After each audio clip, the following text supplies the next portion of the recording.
Hey everybody, thanks for your patience this week. In this video, we're going to take a look and see how to access all the information as we move from face-to-face class to online. So when you enter into our Yavapai portal, find our class. I just use the Canvas quick connect up there. It's one of my buttons. Here's our class.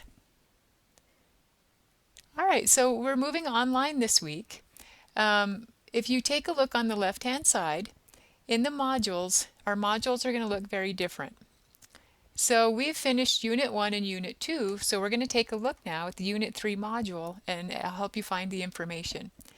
The first page in the module is Overview and Assignments. There's a printable checklist for Unit 3. We were in the middle of Unit 3 when we broke at spring break. So I've made some adjustments to the calendar based on where we're at to kind of extend everything by a week. So if you look at the assignments this week, March 16th through the 22nd, we're taking a look at section 9.1 this week. Okay. Then next week, section 9.2, and that's the last chapter in our Unit 3. Our quiz date has been extended to Wednesday, April 1st. And again, this will be online now, not an in-person or an in-class test.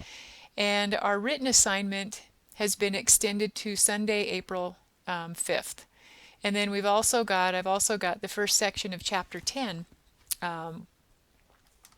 So that's our adjusted calendar.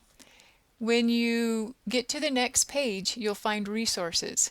So you can click on Next, or you can just go back to the module. But what I have for you are resources by chapter. So the notes, pretty similar to the notes we take in class without the classroom in-class practice, are posted in here. And then the additional resources are videos that I've made in previous class on how to use the TI calculator to do some of the items that we do.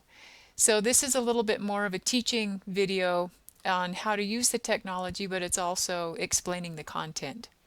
So we've got information for Chapter 7, 8. If you missed the last day before spring break, we discussed both sections 8.1 and 8.2. If you missed those, please take a look at the notes. These again are very basically the same notes that we use. There are some videos that I've posted in here from my math lab. This video explains the concept of the sampling distribution of the sample mean. So if that's helpful to you, it's made by the author of the book, Pearson.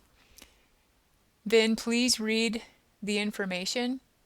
And then I've also got calculator steps on how to solve. Now I've got calculator, but you can also use, I believe you can also use StatCrunch, but I put the calculator solutions because we've used the calculator in class. All right, so this is a video, also a short summary of the ideas in this section. So there are videos and resources for you built right into the notes. Okay, for this particular one, video number 22 is one of the videos that you'll watch for your written assignment. Section 8.2 is much the same with text from video. In Chapter 9, we start looking at confidence intervals. So I've also got additional resources. These are videos that I've made in previous classes that go through extra examples. And again, there's a little bit of explanation of the concepts in there as well.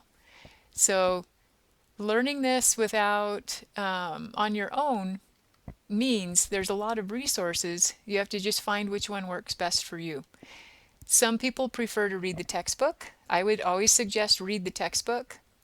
Then what the notes are I just take and snip items out of the textbook that I think would be important. But by no means does it substitute reading the textbook. So read the textbook. They'll always show you in the textbook how to solve by hand. In here, in the notes, I've got the steps using the calculator, but this one also has video solutions using StatCrunch. So find what resources and what order work best for you. For me, I like to read the section, read it very carefully. I do the examples and read that by hand examples. And then I watch the technology videos so that I can use technology to do the same thing. The reading helps you understand the concepts, but the technology will make your homework a whole bunch faster.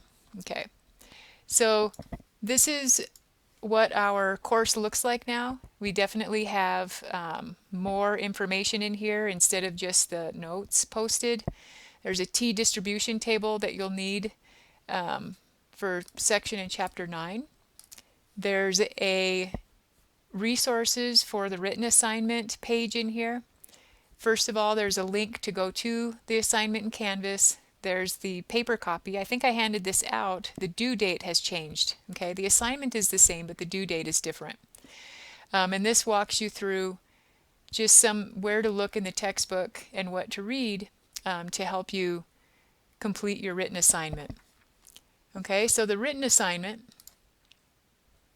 is in the same place. If you click on written assignment 3, notice it says Sunday, April 5th. So that's when the written assignment is due.